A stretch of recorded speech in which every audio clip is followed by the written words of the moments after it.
Hi guys, and I know what you're thinking. Can Super Stuff solve the 4x4? No I can't. But I can solve the 2x2, which the 4x4 can be if you only turn it on the center axis.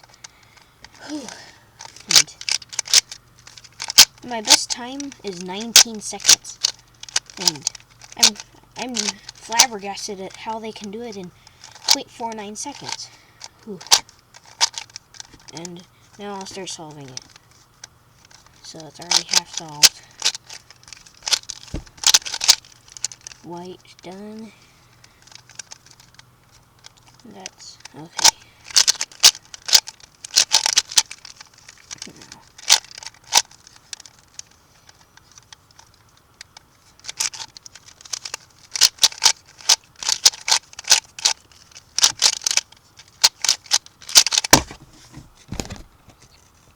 Pretty good, huh? See you later.